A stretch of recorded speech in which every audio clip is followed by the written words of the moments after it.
Okay,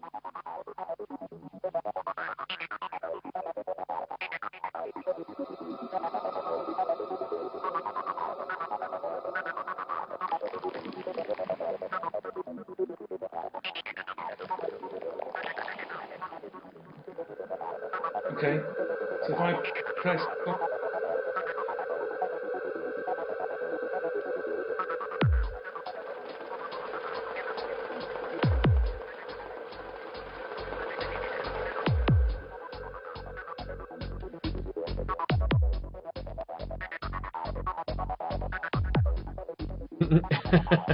Well, there we are. Let's just tell you then that tonight's guest is Rob Buckle, who is now putting his live stream on so you can see a 10-second delayed version of himself gesticulating in a minute.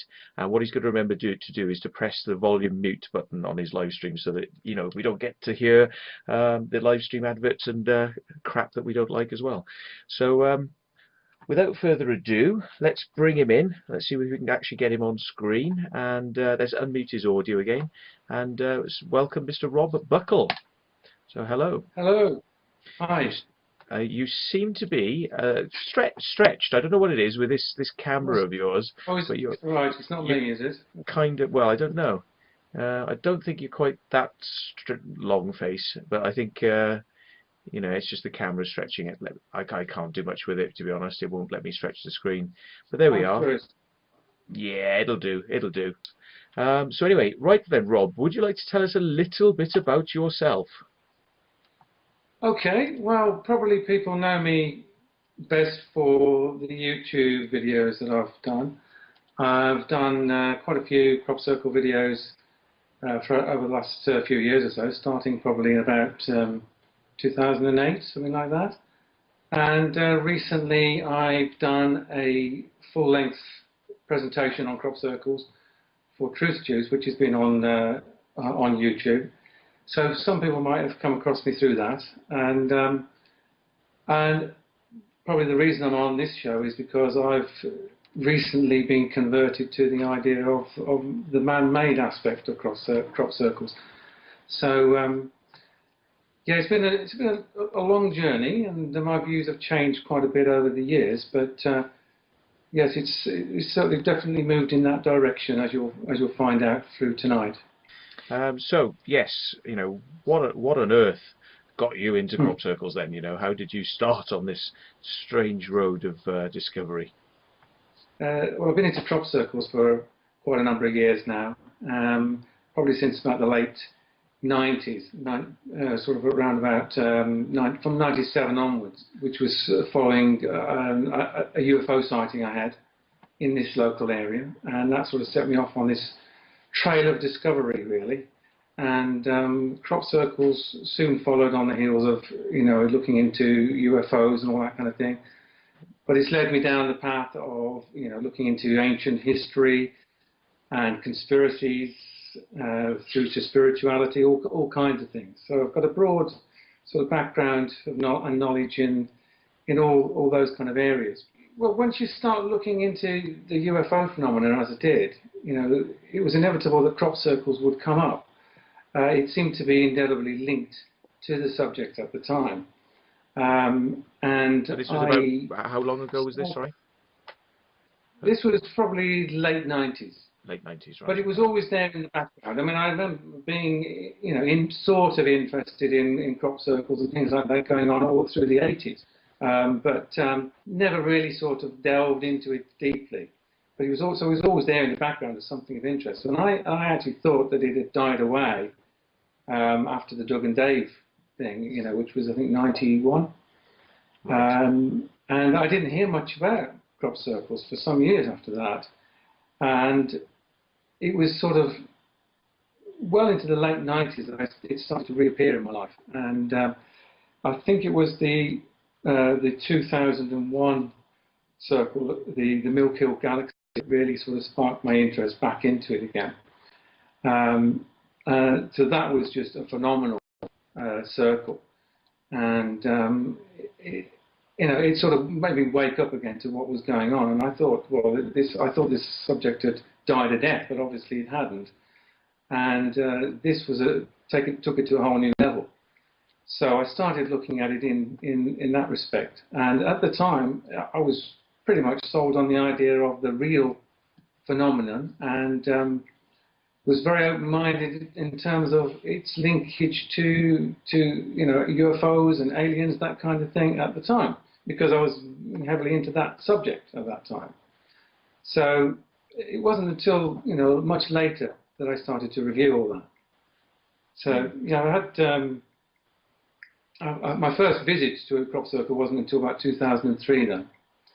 I think you've got some pictures of those there as well, which do you want me to go into that now? Well, we can call them up at any time, yes, if you want to sort of start off. This is the first, but this was a circle I visited in 2003, which appeared near Avebury. And again, this is after seeing that Mill-Kill formation 2001. That inspired me to try and look into it a little bit more. And this was the first one I actually got to see, and this was 2003. And this one really has had a big impact on me. It's a fantastic looking formation for a start, in a great location, right alongside Avebury. And I went along on a tour with this. It was a coach tour with the Glastonbury Symposium at the time. And they took us to this one here, and it was interesting because they said to us when we arrived at this, you've got an hour and a half to have a look around this crop circle. And we thought, why do we need an hour and a half to have a look around the crop circle? It seemed an awful long time. But we thought, yeah, good, we'll go in there and have a look, and maybe have a look, wander around Avebury after that. So we went in there. I really enjoyed being in there. The next slide actually is a shot of inside the formation. Sure. What was interesting is that everybody very soon got very chilled out in that formation. Great atmosphere in there. And within no time, we were being called out of that circle by the guy telling us to get back on the coach. And we were sort of saying, well, you said an hour and a half, And he said, yeah, that's an hour and a half. And everybody was looking at each other saying, that wasn't an hour and a half. It seemed certainly no more than half of that amount of time. And this experience seemed to be shared by most people on the coach. It seemed that the time just absolutely flew, and not just like a little bit, quite significantly.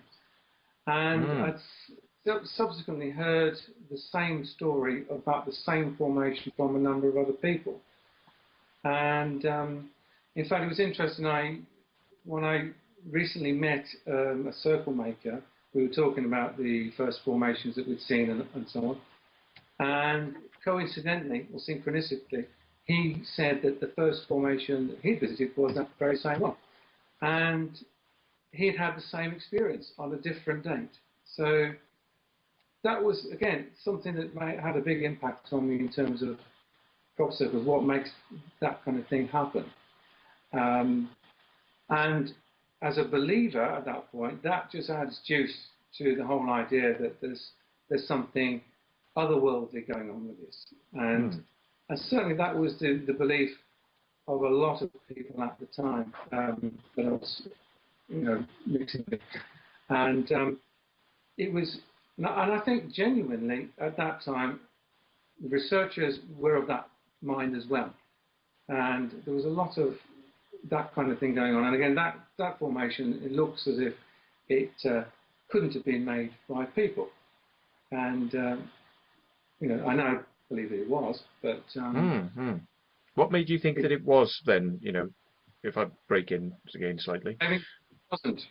It wasn't, yes, but you say you think it may be now. I think so now. I just believe that it's that kind of thing is possible now. Yes, that level of complexity and size. Yes. Yeah. Definitely at the time, I was perplexed as to the size of that and the level of expertise required on that.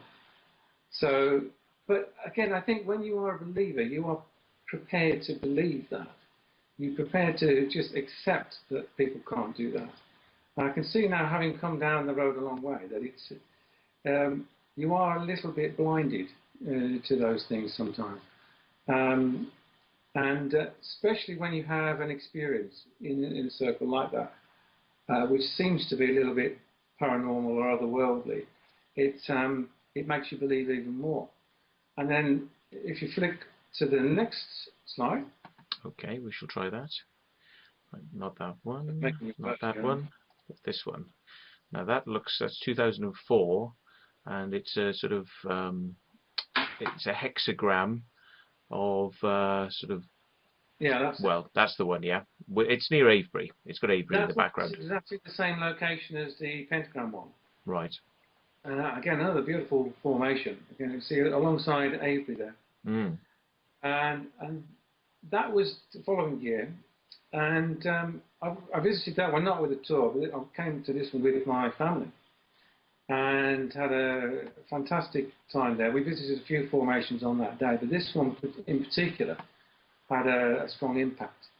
And again, it just sort of reinforced what I'd experienced the year before that with the pentagram one. We had the circle largely to ourselves, which was great. Kids were extremely energized, running all over the circle, having a great time. They loved it there. And I found a little spot to sort of lie down and meditate. And I kept getting a lot of tingling on my face in this one. Right. Very, very strange, like cobwebs on your face. And I kept wiping it like that. And that went on for some time. And I was convinced somebody was sneaking up behind me and doing something on my face, but it wasn't like that. I just kept wiping it and nothing there. And just strangely, my kids were videoing this at the time, and my daughter sneaked up on me just after this moment, and she actually got some crop and dangled it on my face when I was lying with my eyes closed. It wasn't that the first time, and it was actually filmed me doing this and wiping my face. But it was just this strange idea that there was something there tingling my face. And I've heard a lot of people since have had similar experiences and relate it to contact with spirit world. Whether that's what it was or not, I don't know, but it was a very strange experience.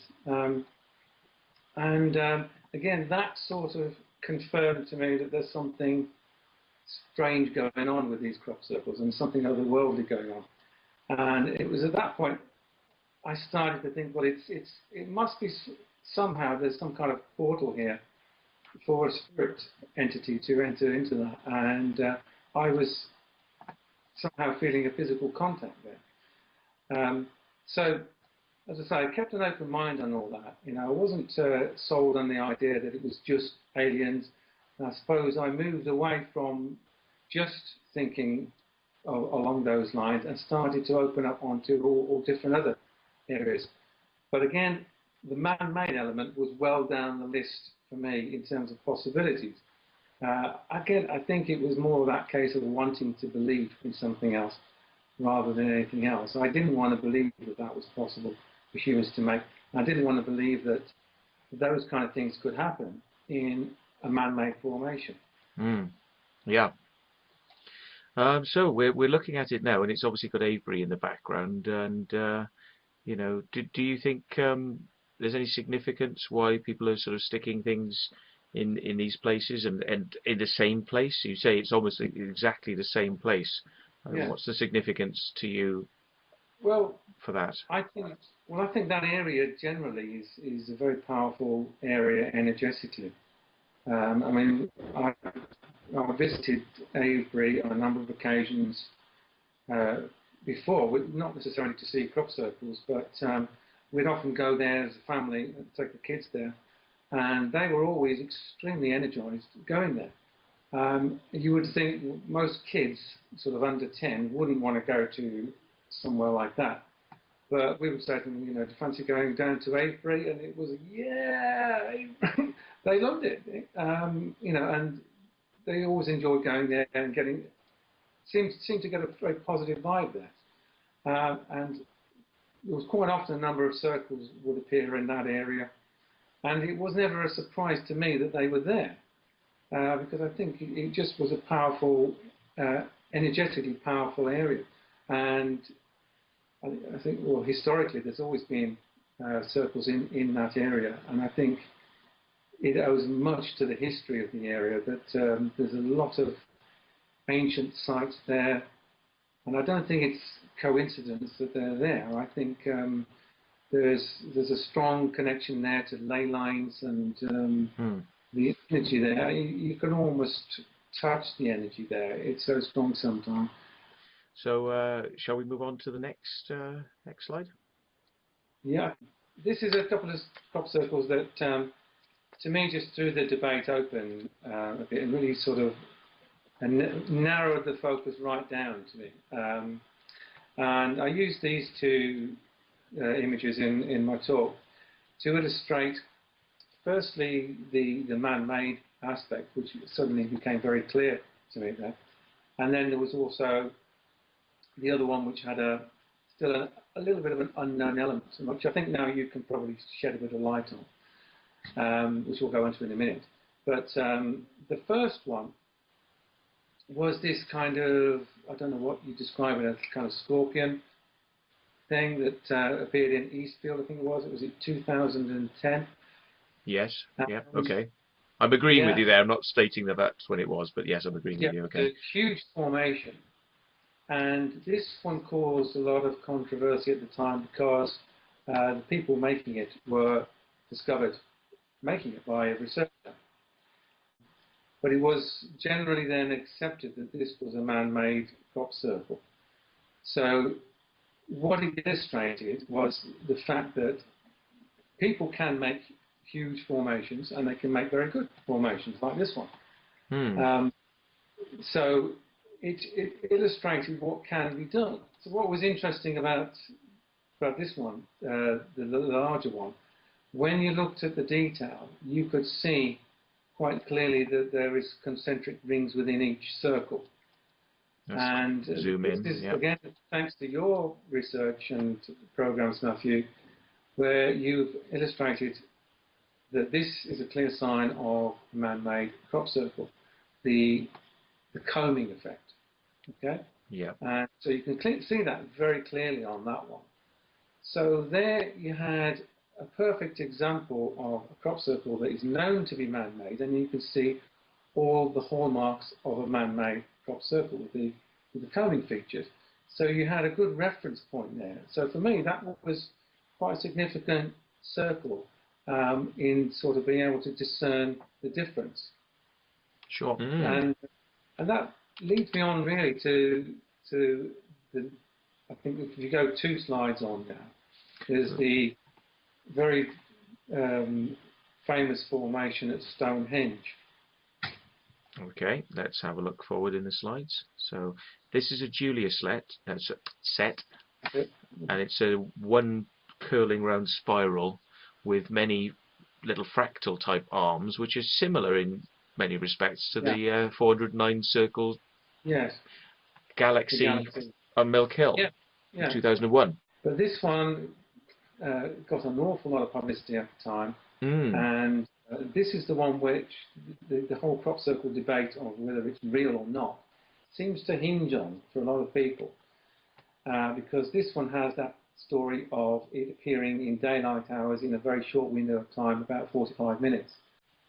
I mean, I base my judgment on what I can see in the picture there, based on what I discovered from the other crop circles, looking at the Eastfield one, the Scorpion one, where you can see those combing marks quite clearly.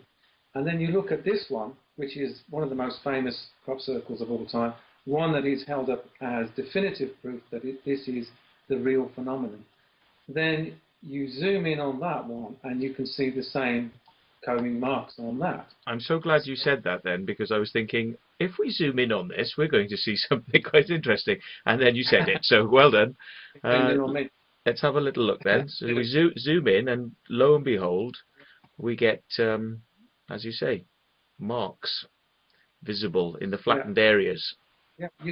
You can see very clearly on that, even though the resolution is not brilliant on that photograph. It's from '96. You can still see those marks there that are evident of, board marks. The width of a board mark going around and around and around, flattening, and it's creating Yes. something that probably wasn't very visible on the ground, but Yeah. is much more You visible can see, from the air. and Yeah. certainly at the time, those kind of things weren't being picked up by anybody. And I think you were, at the forefront of that kind of thing and pointing this thing out. And I remember you talking about this a number of years ago, and I wouldn't accept all this. And I used to try and find crop circles that didn't have all of this on. And you can always find some that you can't see it on, but on most of them you can see it, and you're absolutely right on that. And also you can see in the center of the spiral is the line, which is the marking line for the what do you call it? We call it the walk line, the walk mark. Yeah. And that's where you actually scribe the design out, so you've got somewhere to stand to put all the pieces in after you've made this line. Yeah. Yeah. So this formation's got all the hallmarks of being a man-made formation, yet it's held up as definitive proof almost that this was not man-made. So there's a real discrepancy there. And again, if you look at the circles there, they're not entirely round, some of them, and there are a few mistakes, I think, on that, particularly on the end of that tail doesn't quite follow the same line exactly. So that one, to me, throws the whole debate wide open. But this is still held up as proof of a real phenomenon. So, yeah, and as I point out in my talk, there's also the circle right in the center there, which a circle maker pointed out that was there to help them mark it out. So that's the one right at the top end of the spiral. Yes. If you're following the natural Fibonacci sequence as that formation was, then you shouldn't need that one there. So if this was an alien-made formation, doing a Fibonacci sequence, starting off small, getting larger, and getting small again, that one is out of place. It doesn't belong in the formation, and it seems to be just there as a place to mark out the rest of the formation. So that was interesting background from a circle maker there. So that one, if you think, well, if that one's man-made, then most of the other ones must be as well. So that was a big one for me, I think. Okay, do you want to have a look at the next slide? Certainly. That sort of leads us on, really, to, I think it's a more recent one. Next one, is it? This is Polar Clock, June 2012 it's got on there. Yep. Yeah. This one I've included, not because of any particular attachment to that particular circle, but it was one of the early ones in the season, about June this year, and got a lot of attention from researchers and the like. And it was at this time I'd had a correspondence with one particular researcher who was talking about why they don't support the man-made aspect, and it's all criminal, it's all illegal activities, and it's immoral, all this kind of thing. Mm-hmm. And I pointed out to her, I said, well, this particular formation is all over the internet at the moment, and there's all kinds of things being written about it, all kinds of theories as to what it means, etc., etc. And but my point was that this has got, to me, looking at that's got the same markings as the other ones. It's got the same indications of a man-made crop circle. It's clearly got those combing walk lines along there, and it is certainly not beyond most circle makers to do quite comfortably. So that's got every indication that that's a man-made formation, and nothing to me to indicate that that could have been made by paranormal means or alien means or whatever. Yet this particular formation was everywhere at this time. There wasn't that many good circles around at that time, so this was getting a lot of attention. And my point was, well, if you're condemning circle making as illegal and criminal and etc., everything bad about it, but then you're promoting it on your website and looking into deep meanings without having shown any evidence that it's come from any other source, then surely you're supporting that. Okay? Yes. So I see how you can, on the one hand, condemn something as criminal and outrageous, and on the other hand, you're promoting it. So basically, they're actually encouraging more circle making in that way by doing that. So I think that's more of a moral issue. Is if researchers are promoting these circles, which I'm sure they know many of them are man-made, but they've got no other proof that it's made any other way. And my point to this particular researcher was that surely the emphasis must be on the researcher who believes it's coming from another source to prove otherwise, because the only method that's been proved crop circles are made is man-made. Yes. I think it's a real moral dilemma. I think that researchers have to wrestle with. If they're condemning it as an illegal, immoral act, you surely then have to prove that it's not man-made before you plaster all images all over the internet and put them on calendars and talk about them at conferences, all this kind of thing, because that's how they're making their living at the end of the day. So I think that's a real issue that they have to sort out. That's an interesting point. And yes, there's a disconnect between researchers and obviously the information exchange. There's no circle makers speaking at these conferences, and there's none of this stuff about the combing being there talked about.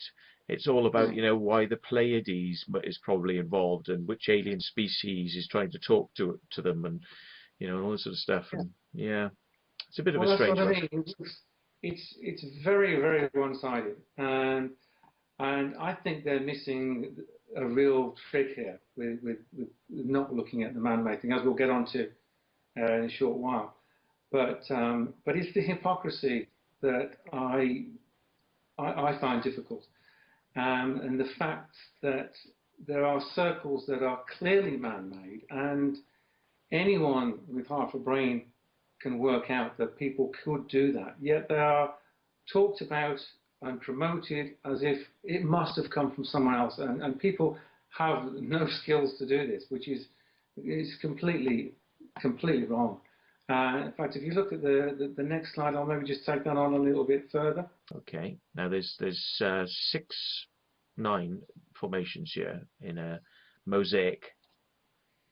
Oh, is it? Oh, right. Okay. I thought it was the box one, but that's okay. That's just some of the crop circles that appeared this year, which are, as you can probably see, not some of the better ones of this year.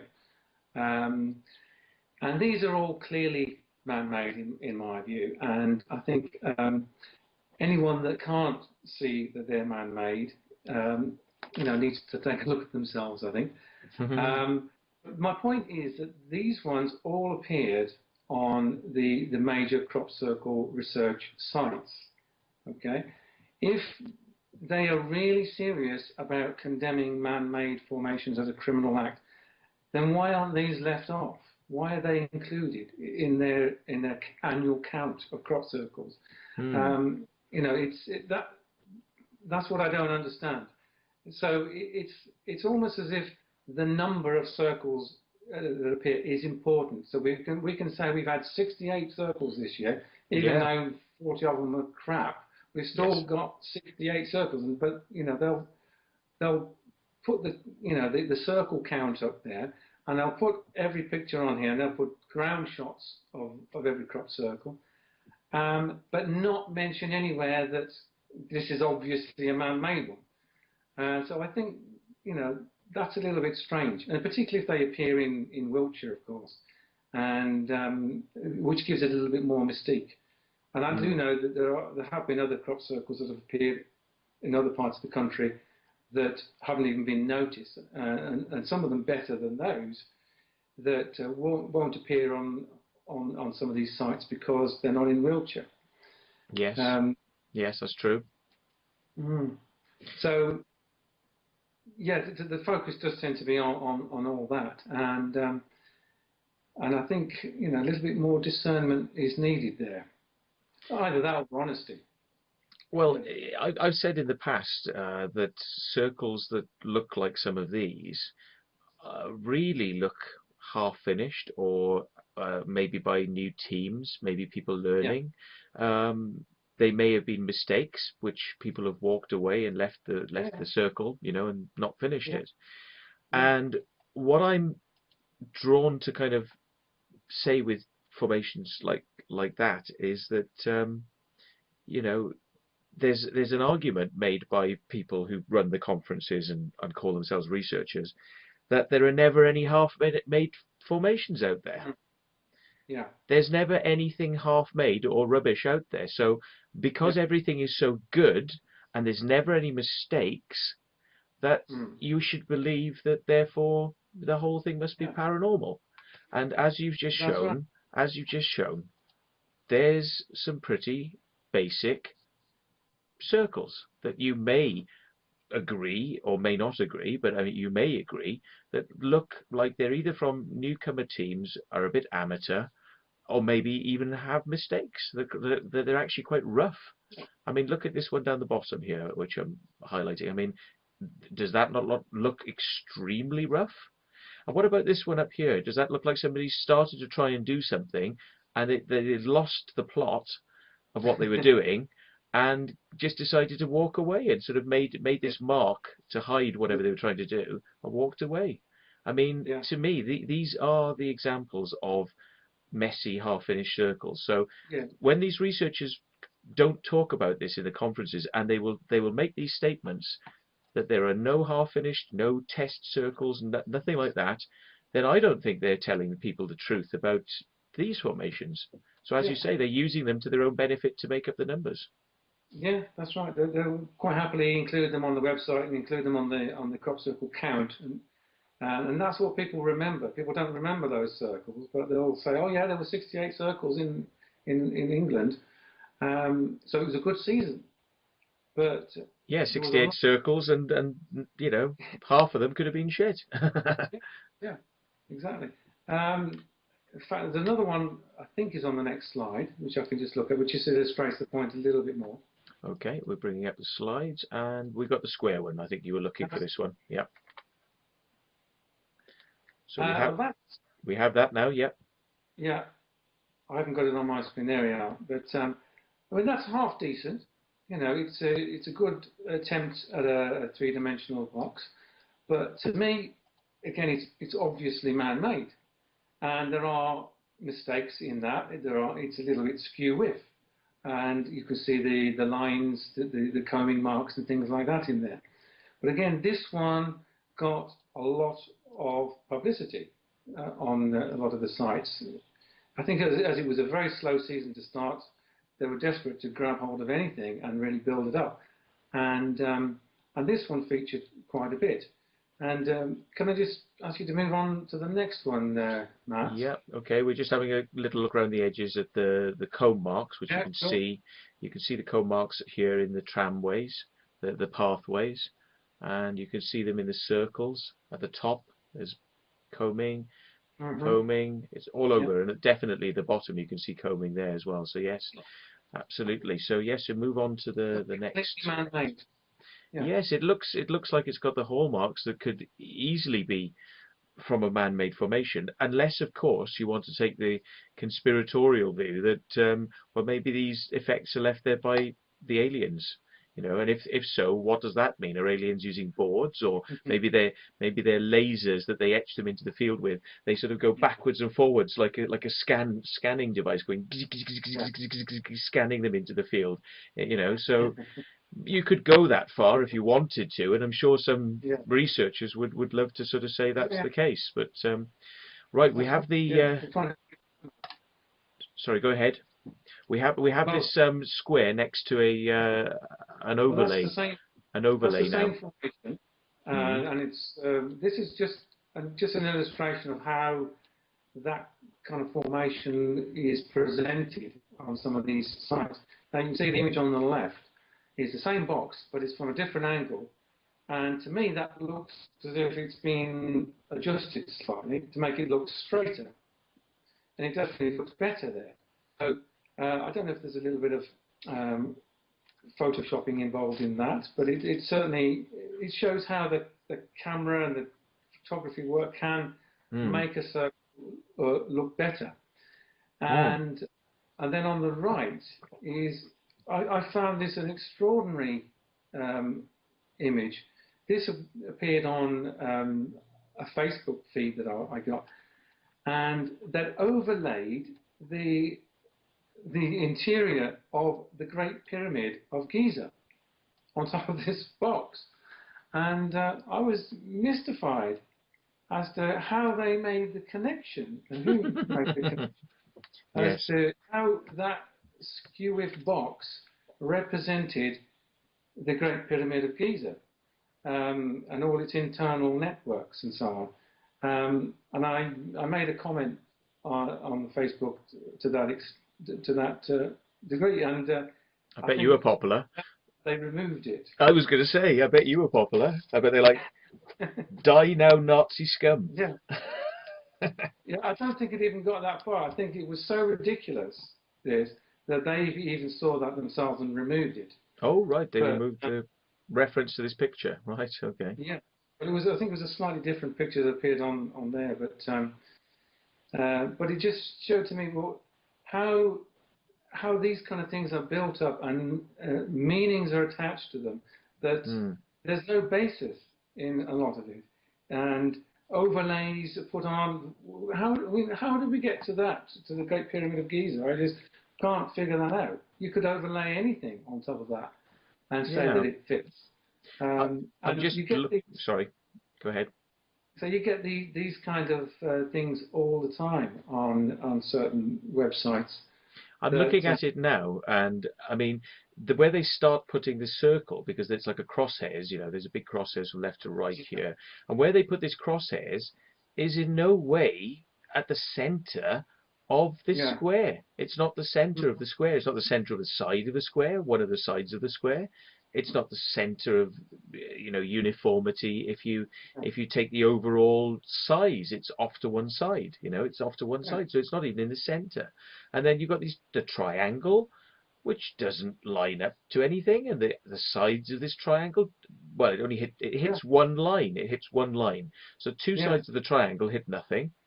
It's just crazy. It means nothing. It's crazy, isn't it? You know, this is Freddie Silver territory, by the way, but he does a lot. He does a lot of this stuff. I'm not saying that Freddie Silver's work is in any way, shape, or form absolute crap. I wouldn't say such a thing. By the way, Colin Andrews, I'm seeing, has logged in, and he says Matt Robb just logged in and watching from the USA. So the great man himself there. Hi, Colin. Yes, and you know, sort of, he took that brave step as you've done to kind of. Tell it how it is. Well, yeah, I've got a lot of respect for Colin. I've had communication from him a few times by email, and he's been supportive of what I'm doing, which is nice. And I think he's a brave guy that has gone out on a limb and changed his view on the crop circle phenomenon in terms of the possible outcomes, possible origins of it. And I have to respect someone that does that. You know, I think I wish there was more researchers that actually, you know, went with their gut feelings and went, you know, with the evidence and actually started to change their mind. But it seems like there is a wall up there with a lot of researchers that that they will not go past this point, and it's like dogma, and they're stuck within their own dogma and can't move past that. Even though I think sometimes they can see the truth, they don't want to go there. So I respect anyone that does do that. And there's been a few researchers that have changed their mind on this and gone public with it, and have had a hard time with it. And I think I don't think that's particularly fair. I think we really ought to be giving the harder time to the people that are not opening up to the evidence, because to me it's becoming clearer and clearer. And I think there's a much bigger story to uncover than who done it. So that's really what I'm looking at now. And I have a lot of similar ideas on this to Colin. I like his thoughts on the crop circle phenomenon. So yeah, well, interestingly, Colin is saying that he's writing a new book, I've just noticed, and some people are kind of interested in what it might be about. So Colin has then come on to say that I think he's talking generally about crop circles, that this is about a large range of paranormal subjects and the common association with human consciousness. So that's what he's writing about, I think. And much of what he's writing about, he goes on to say then, yes, is missing at the moment from what Rob is saying, or at least what he's heard so far. So I think what he's saying there is, do you know anything about the paranormal sides of crop circle making? And how that interfaces, people making circles, strange things happening in the circles. That sounds like it's something he wants to hear, perhaps. And have you got any experiences of that sort of stuff yourself? Well, not myself, but I have met with a few circle makers that have had a lot of experiences. Some of them this year. And that, to me, is a very interesting area of research, and I think it's where the real mystery is, and that's what we really ought to be to look at. And I think if we move on to the next slide, I think the next one should be... We've got one that's a ground shot, looking at a circle going off into the distance with trees. Is that the one that you're thinking? Which one was that? It looks like a ball of light footage by the looks of it. We can come back to that a bit later on. Okay, well, we'll just work our way towards that one. But this is related to that. This is a photo I took. I can't remember the order the photos are in. This is a photo that I took. There's a few here in a row of balls of light that I captured on film. This was the summer before last. This is the formation just off the M4 near Yatesbury, and so these balls of light that weren't visible at the time, but were captured in the photographs. And balls of light are synonymous with crop circles, and seem to have some kind of interaction with people. And I think it's an interesting element of crop circles, that we get these balls of light appearing. There's three in that image there. And I'd photographed a number of different formations that day, but they only appeared in this one formation. But I think they are something to do with the presence of energies. Like I was saying earlier on, I got the tingling of the face, things like that. It to me indicates that there is something present there. I don't think they are alien or extraterrestrial or anything like that, but I think the balls of light represent some kind of physical manifestation of an energy form that maybe comes from somewhere else, perhaps other dimension. And this is much bigger, brighter balls of light that have been reported by circle makers and people visiting formations. That's another one. That was one that was visible to the people in the circle. That was someone who was a friend of mine online at one time. He was in the circle, this one at the top left there, and saw this ball of light come over the hill. I think it was Milk Hill, where that was, and photographed it. coming out of an orange ball of light, and it went into the crop just alongside them. And it was him and his girlfriend were in the formation at night, and this whirled around the crop nearby them, and it scared the living daylights out of them, and they left the field at that point, scared about what might happen and what this was. And that's a kind of scenario that's happened a number of times to people visiting formation and Circlemakers. And I think you've had similar experiences yourself, Matthew. Indeed, yes. Yep. Many times seen balls of light and strange things in the sky that can't be explained. And we've had, I mean, I was there with a friend one night, and we saw something that was so large. It was a ball of light, but it was so large you could sort of reach out your hands in front of you and sort of put one to the left and one to the right of it. It would have taken a couple of feet in the air in front of you with your hands held out, a couple of feet wide, to actually put your hands to the left and to the right of this object hanging above us in the sky, which was amazing, absolutely amazing. So let's bring back your image so we can see it. Yes, very interesting stuff. A lot of it out there, and is it connected with making circles, or is it something that just happens to be in the area anyway? Well, it could be. It could be something that's in the area anyway. But then I think that area, as we discussed before, it's a powerful area energetically, and balls of light have been seen around that area.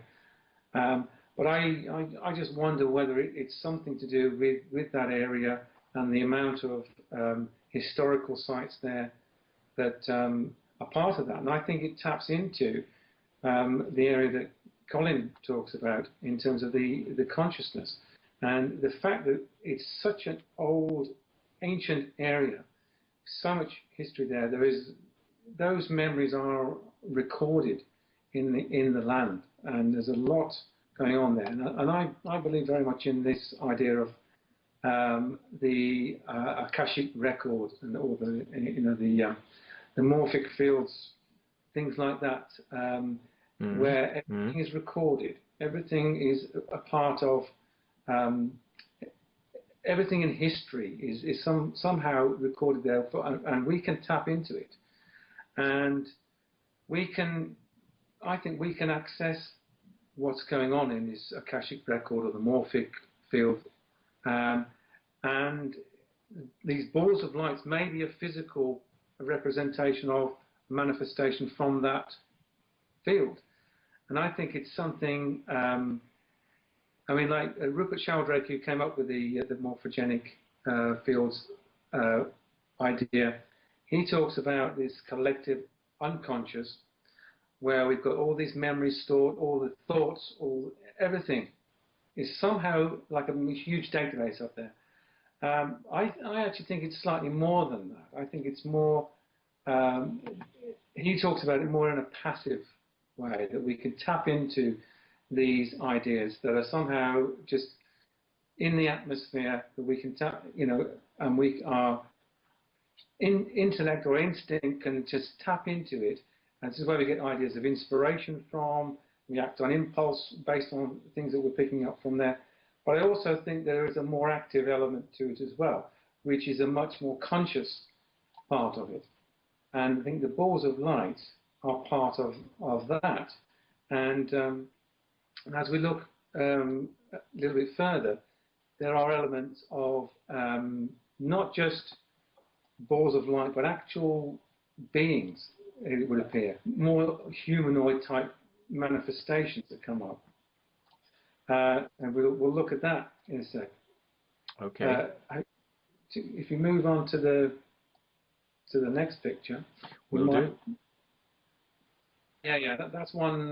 That's a picture I came across recently of a crop circle in Canada, and there is a strange sort of manifestation behind her, which I think in the article this appeared, they were sort of saying, well, it's like a ghost figure, this kind of thing. But it's reminiscent to me of you get a lot of reports, particularly from Circlemakers, of these mysterious black, shadowy type figures.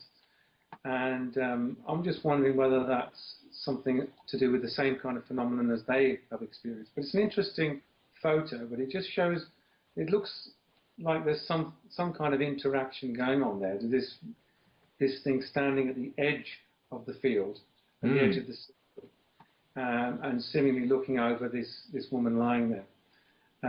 It's a pretty rough looking circle, but I don't necessarily think that has anything to do with it. I think it's something that seems to happen when we put down a circle in the crop. Something seems to happen energetically. And I think that there could be something to do with the geometry. It could be something to do with the area, with the lays, but the combined elements of that and the living crop itself seems to open up to other elements and allows them in. Okay, have a look at the next one. Okay, we've got the strange black figure standing. That was one, another one of this kind of mysterious kind of black figure, and that was one I used in my talk. And actually, I realised later that was Andrew Perker took that photo in a crop circle, and there was a few different images of that. It was something that wasn't apparent at the time, but they picked it up later. They saw this image in the pictures in the distance. It wasn't very close to them. They're zoomed in there. But this idea of these sort of mysterious black figures appearing in and around crop circles is intriguing, I find, because there's nothing else similar to that I've seen, but it just seemed to be synonymous with crop circles, it appears. And it was another major feature of something that happened this year. And I think if you go on to the next slide, Matt, I think we're on to that one. Okay, let's have a look. Okay, we've got part of what looked like could have been a sword if it had been finished, you know, the sword formation. Yeah. That's the one, that's the knoll down one, isn't it? That's knoll down from this year, isn't it? I believe. From this year. Now, yeah. This is one that had a lot of interesting stories attached to it. And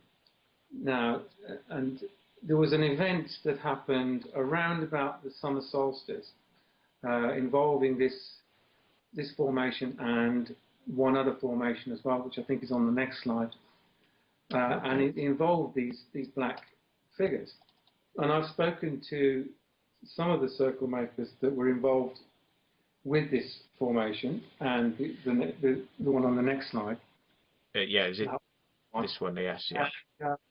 They've recounted their experiences of this, and it seems truly terrifying what they encountered. That in both of those cases, they were forced to abandon the circle because they were scared out of their wits, basically. There were some black figures of some sort, shadowy type figures, appeared in and around the circle, around the edges of it, and seemed to be wanting them to leave. There was a lot of noise of them moving through the crop, although there's no disturbance in the crop apparent from that, but there was certainly the noises around them were overpowering to them from all accounts. And then they saw sight of these black shadowy figures, and also heard a lot of sort of loud, inaudible whispering, which is another strange feature. And see, if you pan back on that one, Matt, you can actually see there's an exit point on that. Oh yes, yes, which is sort of around here, where it looks like something's come out of the field. And in the top left, you can actually see where they exited the circle before they even finished it. They basically got too terrified, legged it through the crop, didn't go through the tram lines, just went straight through the crop and then out, and abandoned it like that. And there was a third one involved in this this night as well, on the same night, where they also experienced these kind of weird black shadowy figures and strange noises, and they didn't even get as far as making a circle. They were scared out of the field before that even started, and one of the people was left in a real state of trauma, apparently. So whatever happened to them was certainly very real, and it was very frightening. So it was quite a negative experience. And this is, again, this was quite a new thing to me, because I've heard of this kind of thing, but not in such a negative way. So it seemed to be definitely indicating to these people that it or whatever it was did not want them to be making these circles and chase them out of the field. So whatever's going on is not all positive. So that creates a little bit of a dilemma for many people, because we like to think that there's energies out there, but they're all positive. And that's the way I was looking at it until I heard all this story.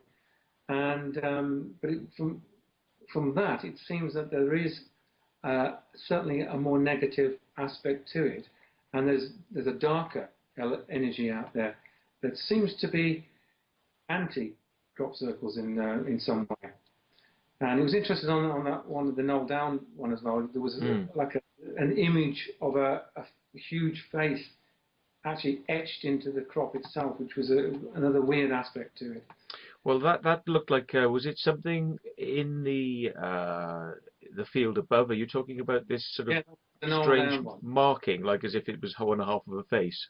Yeah, the other one, yeah. There was just I'm not saying that's anything in particular, but it's just another strange element that you would have that face etched into the crop. It's only visible from the air, but and that was where all that drama happened. Yes. Was this one where people had left before finishing as well? Yes, that was left before finishing. In fact, you can see the image on the right-hand side. That is apparently what they were trying to do, the dagger. So you can see just one half of the handle was complete, and they abandoned it. And then this crop circle became famous for other reasons later in the week, because this was talked about as a genuine or real formation that had appeared in daylight hours, which again was a strange aspect to this story, considering that I'd heard all of this about it before that had even been reported.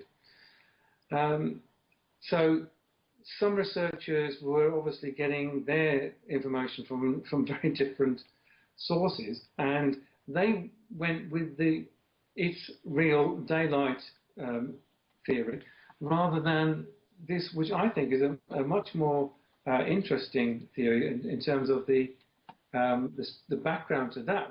This weird paranormal goings on around this circle was just ignored by most researchers, and instead somebody picked up on this idea that this was created in daylight hours. I think they were just basing that assumption on the word of a tourist, from what I can gather, that had just seen it and said it wasn't there earlier, which it was, because it was there for about 5 or 6 days prior to that.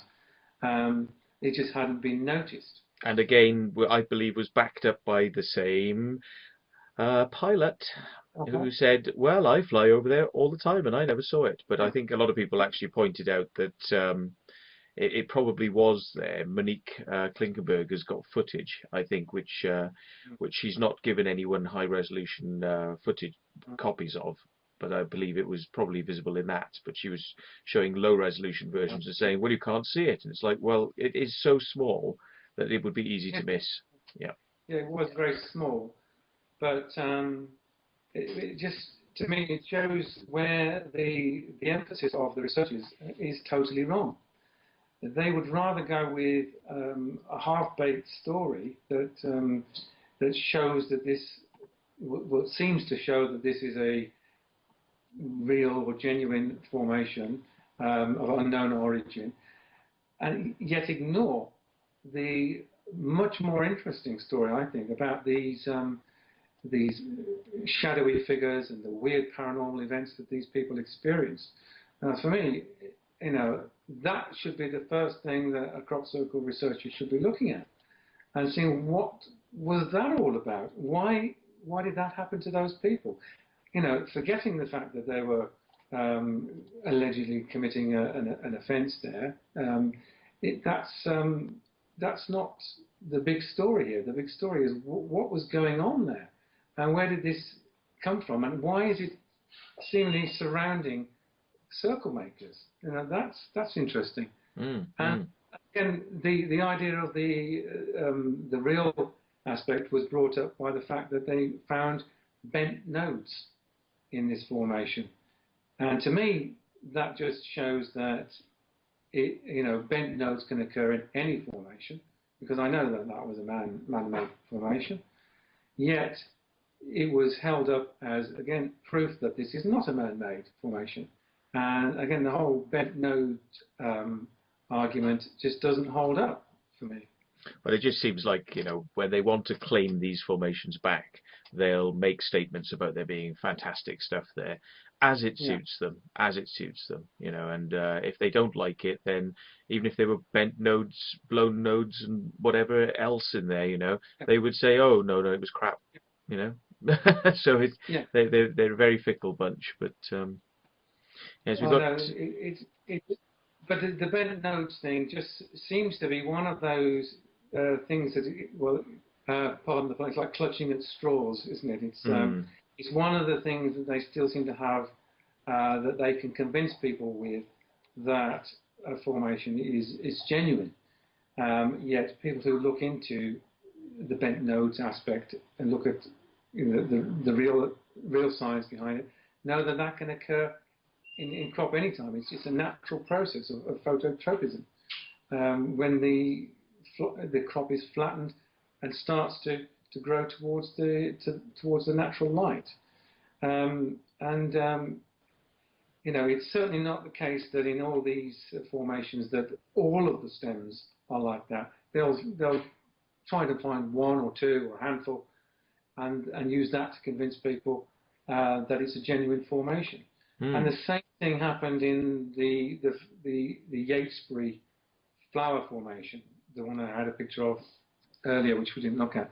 But that was one that was initially regarded as a real formation and regarded as one of the best of the year.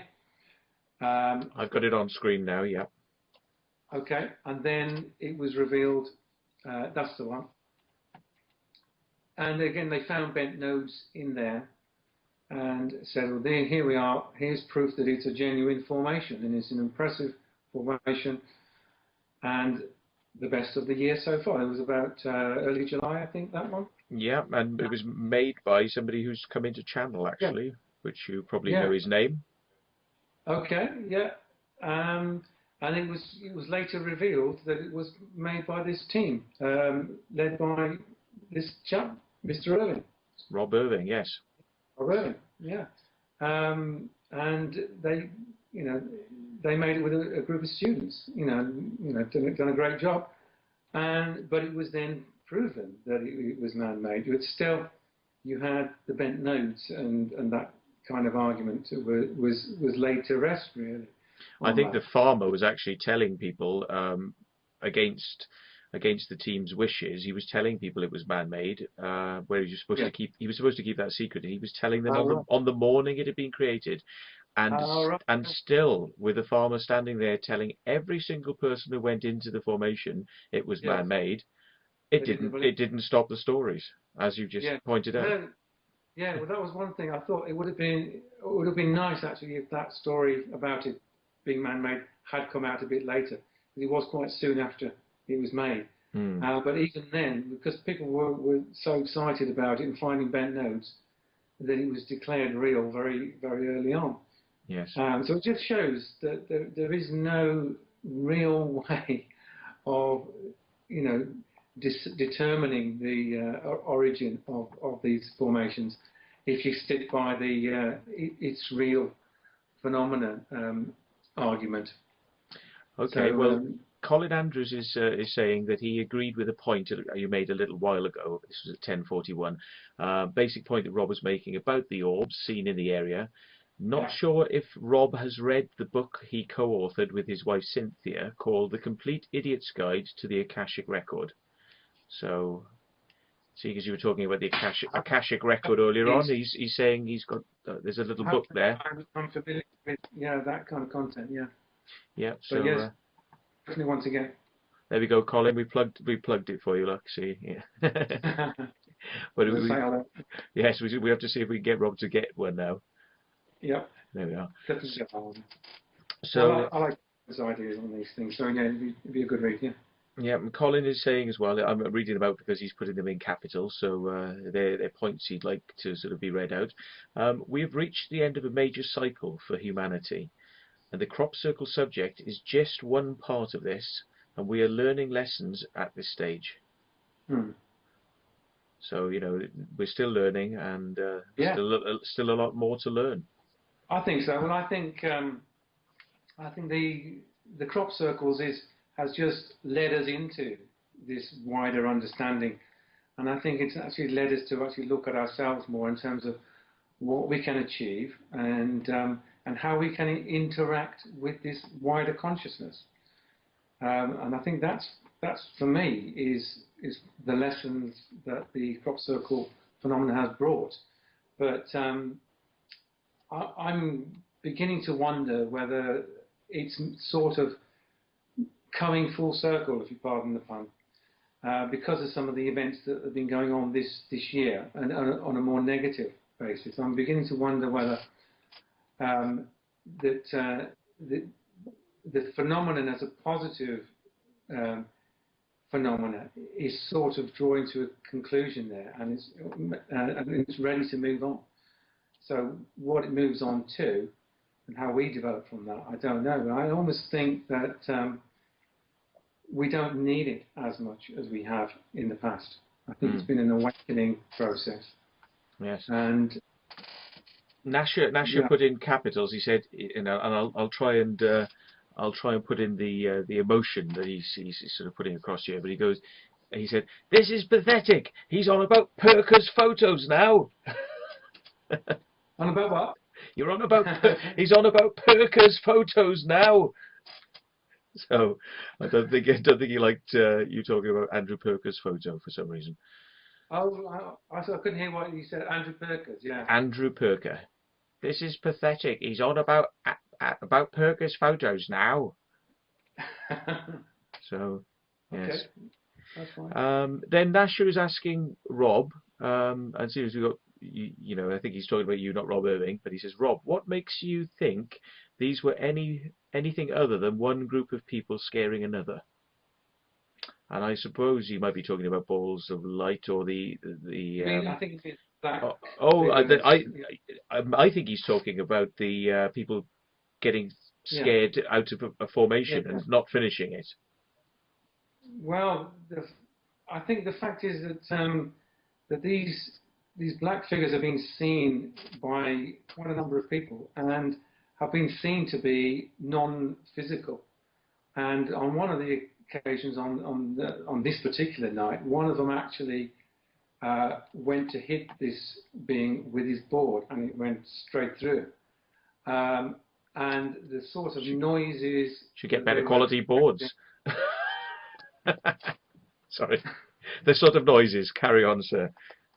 The sort of noises they were experiencing were sort of unlike anything they'd ever heard.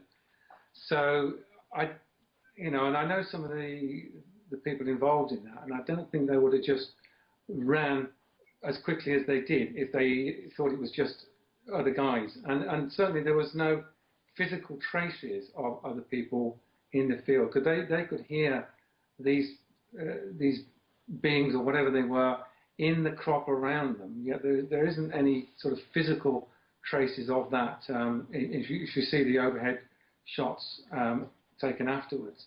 So I don't think it was a case of just other people scaring them out of the fields like that. I was looking at some of the points that I made earlier on about some of the things that had happened to you, because in preparation for the show we had a little chat, me and Rob, and I was amazed to find out that you'd had loads of crap for doing a talk on Yeah. on this subject to sort of a group, and it wasn't necessarily from the group you had the crap, it was from people that didn't want you to speak at the group. Could you sort of go a little bit further and tell us about that? Yeah. Okay. I won't go into names and stuff. No, But, you could, that's fine. That's fine. yeah. But yeah. Well, I did the original talk at Truth Juice in Leicester. That's the one that's online. That was filmed professionally by a friend of mine.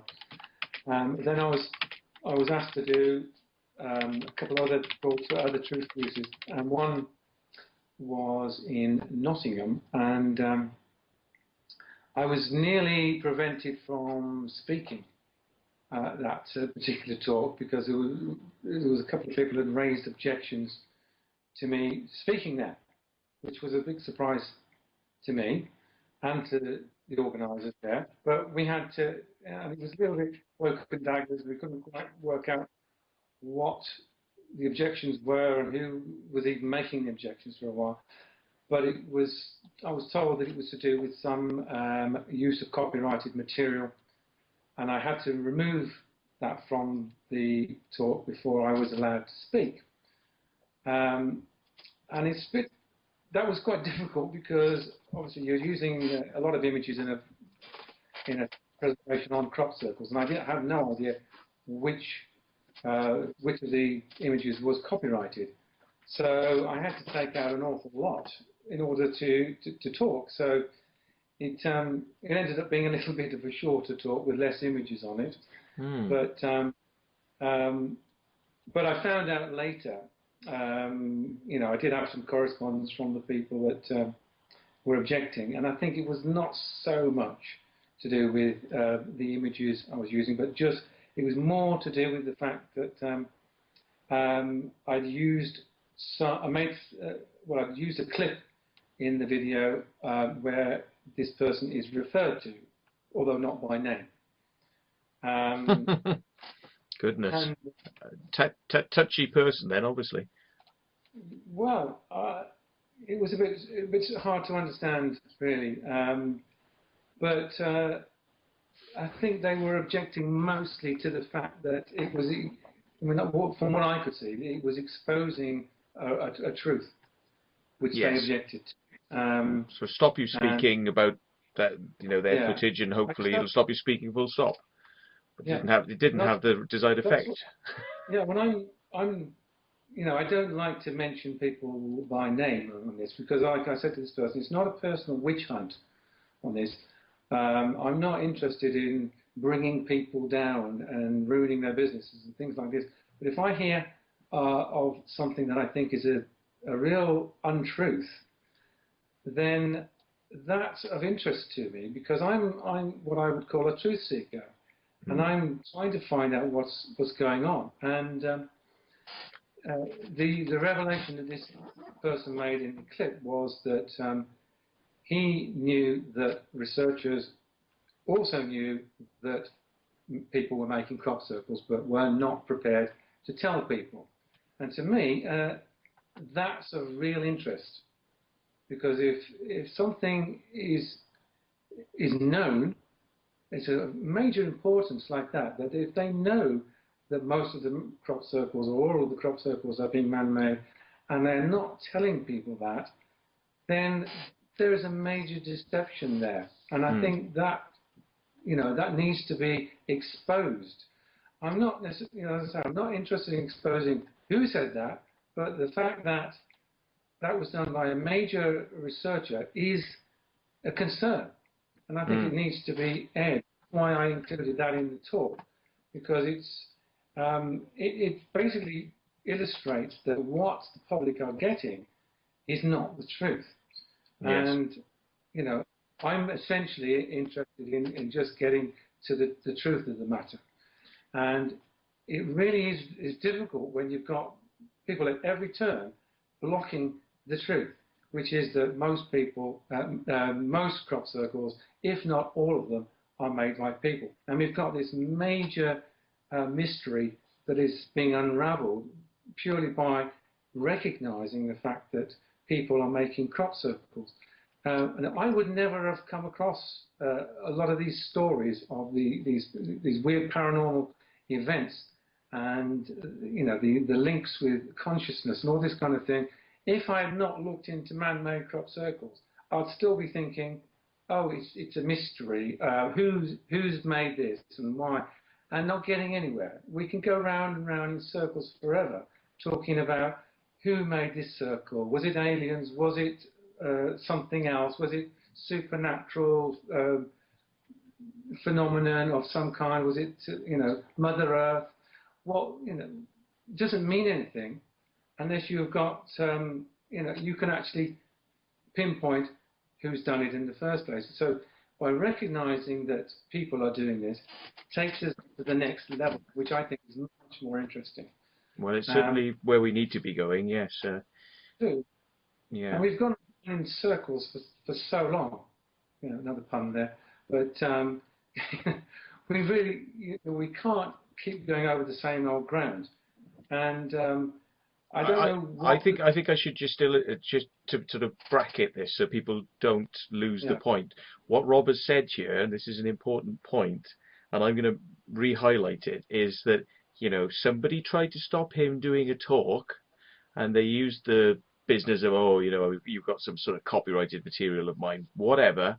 But the important point that Rob made, which I'm going to sort of say to you, if you want to try and find out who Rob is talking about, the important point he made was that this was a big researcher involved in the crop circle world, was trying to stop somebody talking about the man-made aspect. That's the important thing. I think I know who this person is, and I think people would be kind of interested to know who that person is. But as he says, Rob chooses not to disclose that on this program. But that's the important point, that there are active attempts by crop circle researchers to scupper, people's genuine research, such as Rob. Well, it's not even the only time it's happened to me either. I've had another researcher try to get one of my YouTube videos removed recently, and that was again. What was the problem with that particular video then? Well, there was a quote used in that which actually named this person, although the quote wasn't from me. And this person refuted this quote for saying it's unfairly representing them, etc., etc. But I thought it was again a valid point that needed making, that there are people that are using the crop circle phenomena to their own end and are more interested in it as a business than as a truth-seeking enterprise. So that's why I included it in that video. And in the end, I agreed that I would put a little disclaimer on there saying that this person disagrees with the statement and something like that, and she was happy with that. So there we are. She. Oh, and of course now you can just go and look for the video and see what videos Rob has up there that actually states this disclaimer. Yeah. Okay. Okay. But again, that to me was another bit of a shock that people would want to go to those kind of lengths. Yes. And both times it was, and I was maybe just using other people's words, not my own, and they were using that to try and bring me down and censor me, which and it was interesting at Truth Juice. They were saying they've had all kinds of controversial speakers there, but that's never happened to anyone else. They've never had anyone try and stop at all. So they were a little bit miffed by it. But all of that just just added a little bit of spice to it as far as they were concerned. It just to them meant that what I was saying, I must be onto something, and it adds a little bit more credibility to it, I think. So I don't think they necessarily do themselves any favours by doing that. It just makes people a little bit more interested in why. Why does it? Yeah, Why why do they they try want to cover it up. Yeah. Yeah. Does the guest ever wonder what he dies when? Do you what? Mad Hatter, this is from. Does the guest ever wonder what he dies when? Do what? Say when there isn't. What? I should have What read that. happens when Does the guest ever what wonder happens when you what die? Is that, what happens when he dies? yeah. Is that what Maybe. you? Is that what, I don't know. It doesn't make any sense. Does the guest ever wonder what he dies when? Do what? Say when there isn't. Come on, well, come on. Haven't you got an answer to that one? You know. well, if he means what happens when you die, is that what he means? No, I think what he means is when what wonder dies. Say Okay. when there No, isn't. Guest no, ever yeah. what dies does. Yes. So have you got an answer to that? Give up on that one. Somebody's asking, they're saying, I think about your points that you may have made about certain people, and they're questioning, was it Karen Alexander? This is from Cookie. They're asking, was it Karen Alexander? This is in channel. He's not going to answer it, he says. So, but nice try, nice try, nice try. I mean, it's not important who it is, and I don't think. Fair enough. In all honesty, I don't think people should go on a witch hunt. I think I mean, my own feeling is there's too much animosity between researchers and circle makers, and there's like becoming like a warring factions. And I try not to align myself with either, to be honest. Although I've become much more sympathetic towards the circle makers' perspective. It seems like I'm more biased on that respect, but I don't want to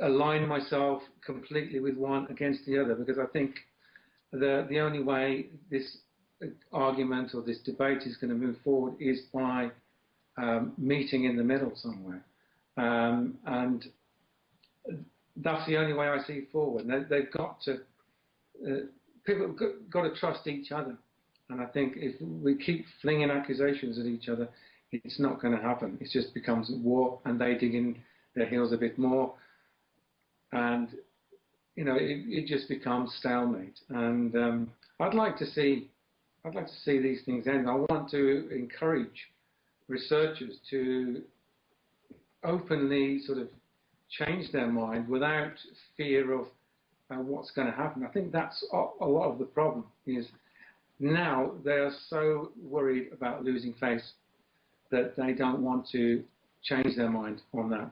It's a bit like people that have been into global warming and things like that. They've dug their heels in and said, global warming is a real thing and we've all got to change accordingly. And now the evidence suggests that it's not as they were, but they can't admit that. No one dare admit that they were wrong about global warming, and it's not actually happening. And so we'll just change the name to climate change and hope that no one notices about the global warming. And it hasn't actually continued to heat up over the last 10 or 15 years.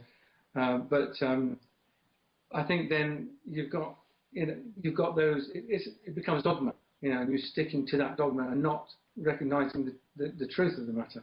Yeah, I saw something it was in the Daily Mail. I don't get the Daily Mail, but somebody sent it to me today saying that the Met Office released data showing that over the last 16 years, is it, that there hasn't been a climate change issue. No. In fact, it's leveling off, and it's but you don't hear about it. It's not shouted about. No. More people are shouting about the fact that there is climate change and it is going to make a difference. And when the research shows that actually maybe there's a different point of view, that point of view is not being heard because it's not the popular point. You know, in fact, I think people who talk about there not being climate change or even talked about being sort of like not allowed on the BBC at one point. Yeah, yeah, I know. So, It has become a lot like that. That there's an accepted view and there's an alternative view, and it's like a warring factions again. I mean, it's the same sort of thing, the same sort of stupid dogmatic mentality, but who said, oh, you know, Jimmy Savile was never capable of doing that, so he didn't do it. And kept that mindset kept going and going and going. We don't want to see what might be standing right in front of us. We're not going to see it. And then, of course, it takes all this time and loads of people to come forward until you know, the truth actually becomes quite apparent, which is a bit sad, but you know. Well, some of these things have been apparent to a lot of people for a number of years, but it takes a lot to get through the truth sometimes, and it is about people being set in their dogmatic beliefs and unwilling to change them. And I think that's where we are with a lot of the researchers who have basically set their stall out, quite literally, in such a way that they're too far gone now. They can't turn back. And to now hold their hands up and say, yeah, okay, we now admit it's all man-made, it's going to be a very, very difficult thing for them to do. But I think the only way we're ever going to move on is by sort of making that a little bit easier for that to happen. So, as I said at the beginning, I sort of feel a bit sorry for them in that way, because I can sense the insecurity and I can sense that frustration, and you can see, it's slipping out of their grasp. And I think I think things are going to change very soon, and more people are waking up to the whole crop circle mystery. And I'm hoping that the contribution I've made with the videos is going to play a part in that. And as I say, the video I had last year had over 200,000 hits, which talk about the man-made aspect. And I can't recall seeing a video anywhere. He's showing. He's showing off. No offence to you, Matt, but he's had more hits than my videos, you bastard. Right, okay. Well, one of the things that actually inspired me to do this, Matt, was your program. So, all right, then transfer those hits onto my videos then, and then we'll just call it quits. Yeah. But what I was saying, your programs were phenomenal and really woke me up in a lot of ways to that. But my problem with that was, well, the biggest criticism I have of the programs, no, not a criticism, was that they weren't getting those viewing figures that they deserved. And I think they do deserve much, much higher viewing figures than they've been getting. And I thought, well, if I can get, jump on the, some of that I'm getting, jump on the bandwagon of what I've been producing, getting 200,000 hits on some of my videos, and start encouraging a little bit more of the general public to view this aspect of crop circles, maybe it'll start waking up people. Maybe more people will tune into what you're doing here. It'll steer more people in, yeah. The latest, I've put a pair of videos together, part 1 and 2 of the 2012 series, and that follows the same pattern as the first, except the second one is much more heavily to do with man-made crop circles. And I'm hoping that if it follows the same way, in the part 1 of the video, which is very tame, much more just nice pictures of crop circles and nice music, all that kind of thing. And if those people are curious enough then to look at some of the hints and things that I put on there, to look at the second part, then you could get a lot more people waking up to what's going on here. I mean, that's basically my motivation for doing that kind of thing. I think it needs to move on, and I think if we can introduce more people to that aspect of it, then it could change a lot of things. And the people that have seen my talk and has seen it all the way through. Ah, yes, This we is should the point this out practical, to go and look at this. Yes. Mm. and they've seen it all the way through. The comments I'm getting are phenomenal. Um, you know, really very positive. And I wasn't expecting that, to be honest. I was expecting to be completely slagged off by the majority of people for going down the man-made aspect. But because there's this other element to it, people are sort of starting to think, well, I thought I was going to be disappointed in this because he's talking about man-made stuff. And at the end of part one, a lot of people are a bit disappointed, that the talks have done. People are going, so it's people then. But I'm saying, well, stick with it. Look at the second part and see what else there is. And then they're doing that and suddenly thinking, wow, this is more interesting than whether it's aliens or something else. And, I didn't realize there was that aspect. I didn't realize that Circlemakers had all these kind of experience. And this is phenomenal. This is mega. And I think, if people start to see that, the crop circle mystery, it's an entirely different mystery to what we thought it was. And that's what's frustrating about the mainstream, as I call them, researchers, who are plugging the same old agenda that doesn't move us forward. It doesn't help anyone. It might help them, with their, businesses, but that's about all it does help. And, a few American tourists might go away happy, but the world certainly isn't going to be a better place. And I see the crop circle mystery as much bigger than that. I don't like to say, see it as changing the world, but it's, I like to think big like that and see that, it can have an impact on that. Yes. So if we follow this line of research forward much more, then I think there's a lot still to be uncovered on this. Well, Mr. Anchovy says a good point, for a point you made earlier on, whichever point that was, but a good point nonetheless. And he says, no more war. So I think that's where you pick up what he's getting at. He says, so no more war. That goes for the Circlemakers and the researchers as well. And he says, just peace.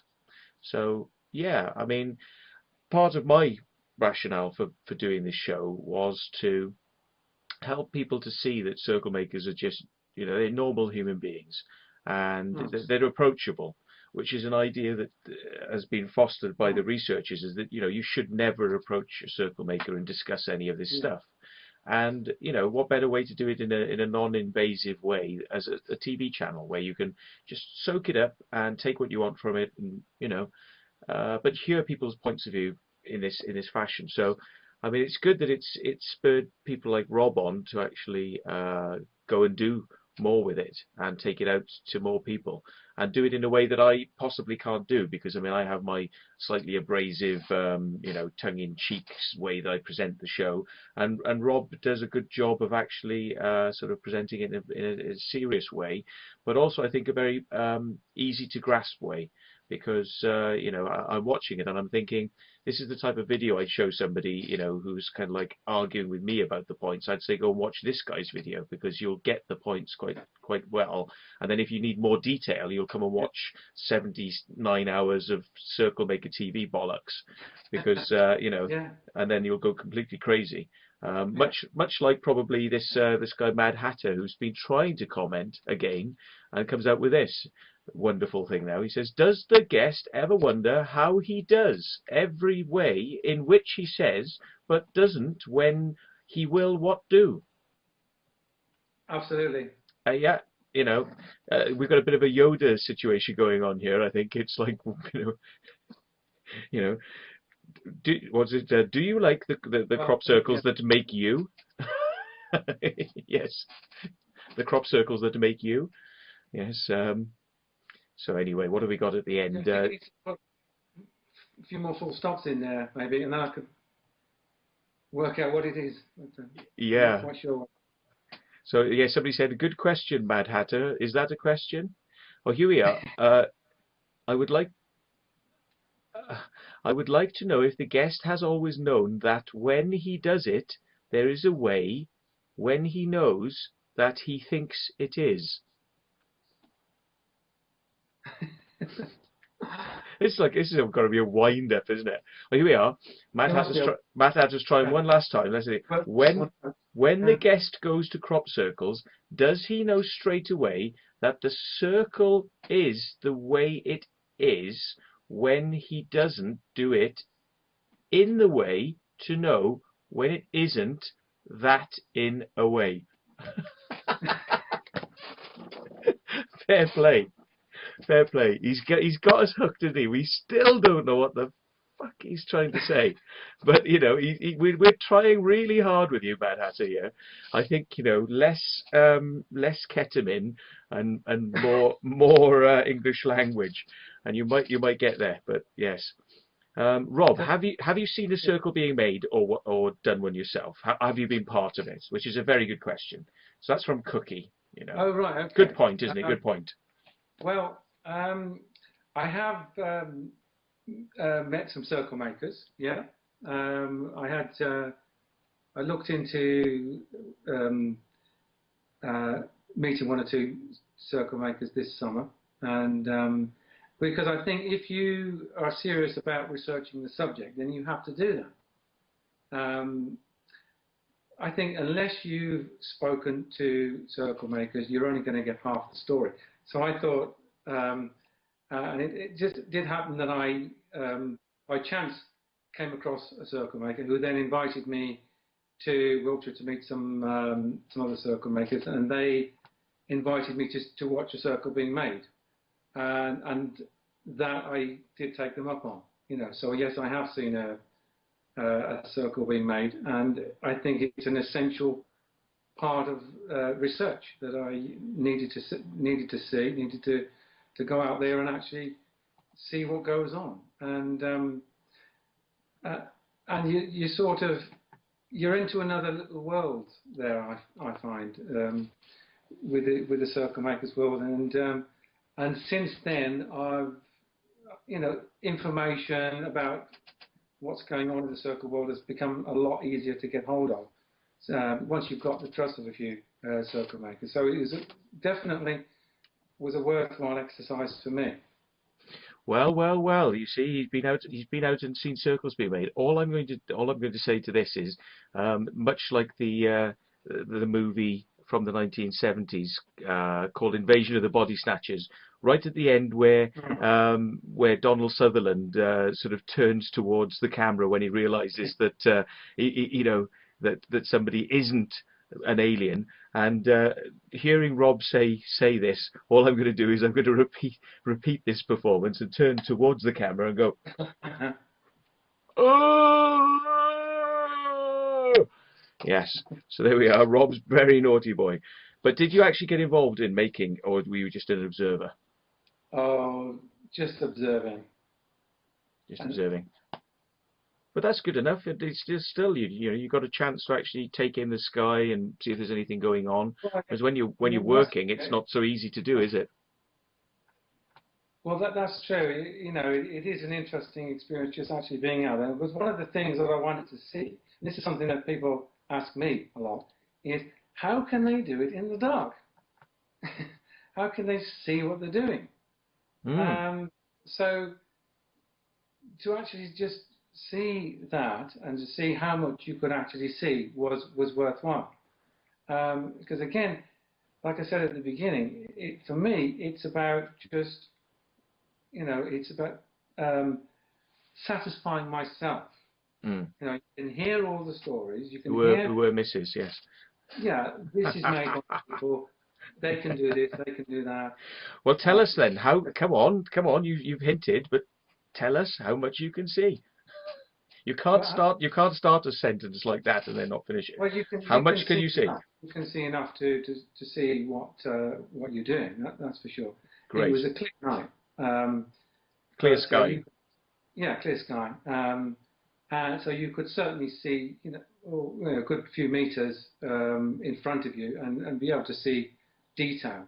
That's for sure. And your eyes do adjust very quickly. You couldn't see maybe 30, 40 meters away any detail, even people that far away. But enough to see what was going on. Yeah, definitely. And you could see the other team members where they would roughly Yeah, be in the distance. And yeah. you can see the tape going off into the distance. You can read the tape measure, things like that. Yeah. Hmm. You can read it, with the larger scale, which is usually the feet scale. I find it much harder to try and read the meters and centimeters scale. But if you use the feet scale, it's usually quite large, Yeah. and you can sort of hold that up, and yeah. Mm. So yes, you're testifying as an outsider then that has seen these things being made, that it is possible to do them at night with the Yeah. light. Yeah. I mean, there's no question there. I mean, it answered a lot of questions for me, and Mm. and I think if anybody has these lingering doubts, then they should do the same thing. And I would recommend researchers to do the same, because repeatedly that's what I hear. It's not possible. How could they do that in the dark? And it is possible. Well, Mad Hatter's annoyed now that I can't understand the question because, right, and here we go, right, because the answer would be very interesting one to hear because it is the known to do when it wasn't. There we go. You see, just get, yeah, it's still really as clear as clear as a muddy lake. Yes. So, what formation did he observe being made? Says Fixter. And he said, how long did it take? Can you tell him that? I can't possibly say which formation it was, Yeah. but How long did it take? It wasn't that long actually. I think a couple of hours, something like that. Mm-hmm. What's the big formation? It wasn't a big one, no. No, it was probably about 2.5 hours, something like that. Right.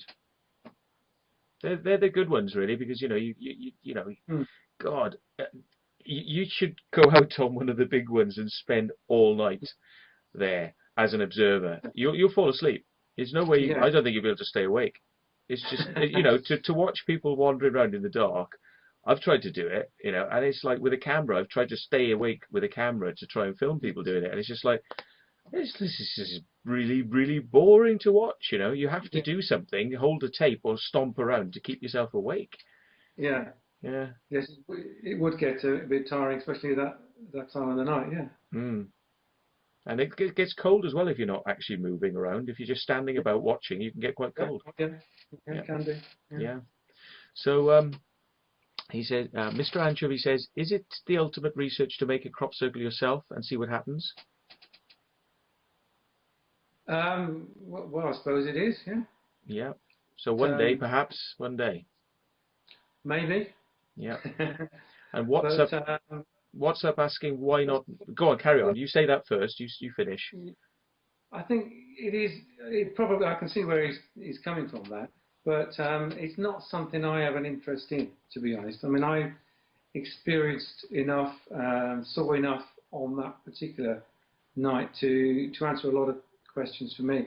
And my overall feeling at the moment is that we need to be moving away from making circles. I just have that feeling that it's not something we should be doing to a greater extent at the moment. I think we're sort of nearing the end of this cycle, and I think the phenomenon, whatever it is, may find another form of expression. And I think for some reason circles and circle making had to come into our lives, and it's been here for quite a while now, about 30 years or so, and it's taught us a lot of lessons. I'm just wondering if there are any more lessons to learn from it. And at the end of the day, I have to think about what is right, and you have to think about the farmers and things like that. A lot of crop circles are perhaps a little bit too destructive, I think, to the farmer's crop, and perhaps unnecessarily. So I think if the crop circle world if it's going to move forward, I think it has to think of those issues as well, and think about why are we doing it? What are the lessons we're going to learn from doing more?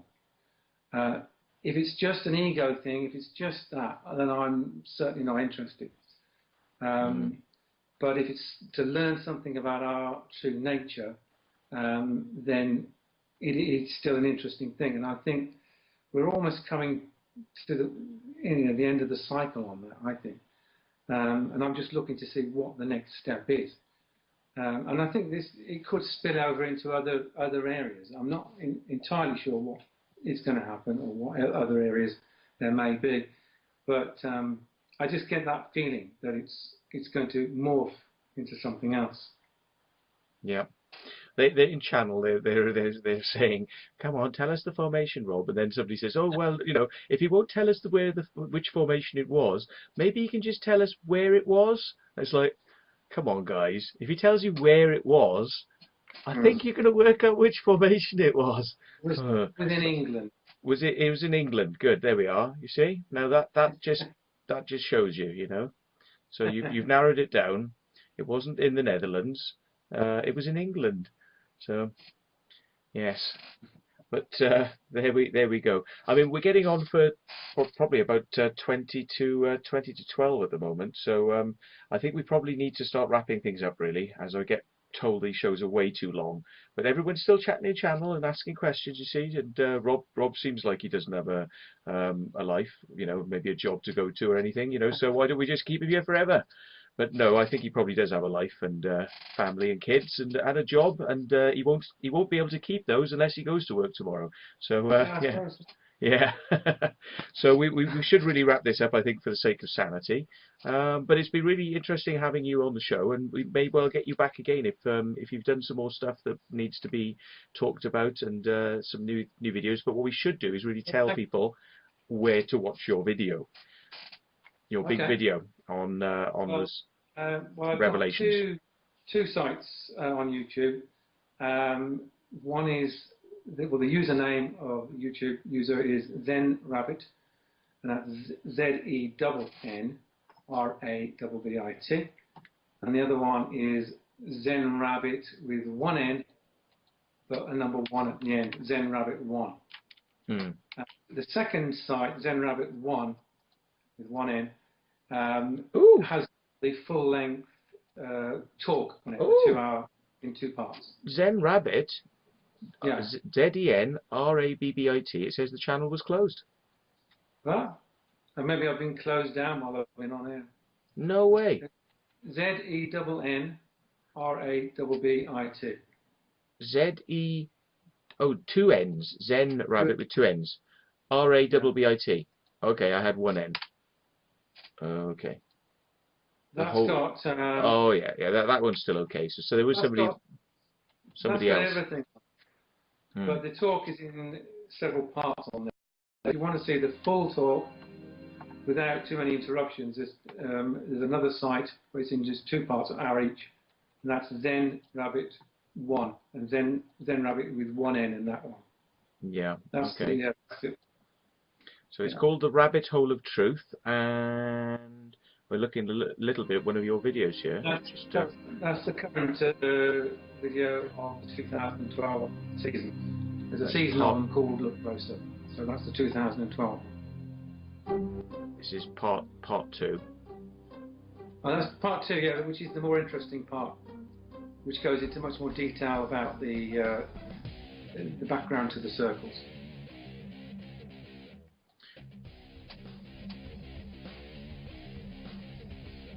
Are you playing it? I am playing it. Okay. It's got sound on it. Yes, we've got the sound. You can't hear the sound because it's not patched through to you. But yeah, so basically, head on over down to Zen Rabbits, and this is his. I like his graphic. I'm very keen on that. I like that. And this is his name. If you want to sort of get onto his YouTube channel, Zen Rabbit with 2 N's, 2 B's in Rabbit. And this is how you type it into YouTube if you want to get there. So it's www.youtube.com/ZenRabbit. And then if you want to, you can, instead of Zen Rabbit 01, yes? Just 1.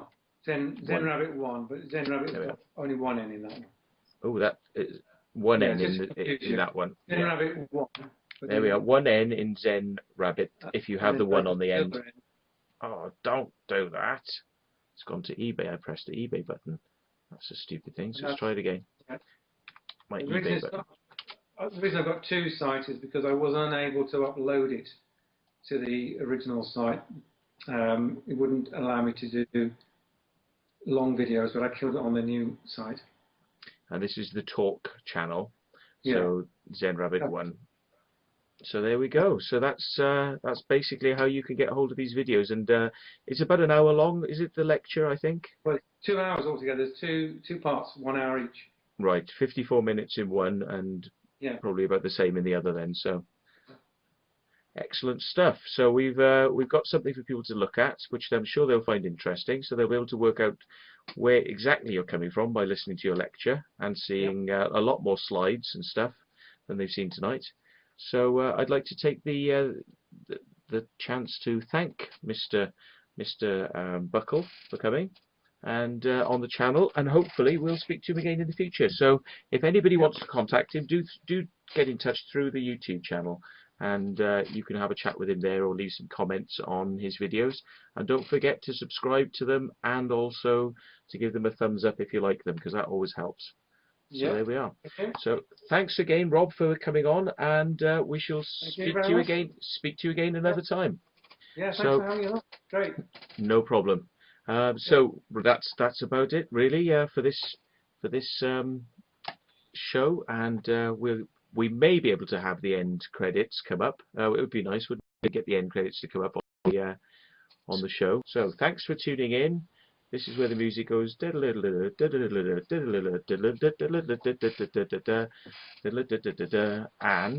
then somewhere down at the bottom it says something about fucking traitor bitch rot in hell. And then it goes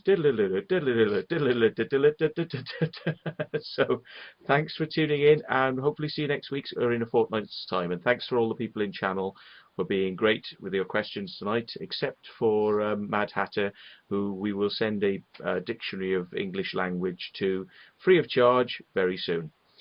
Good night.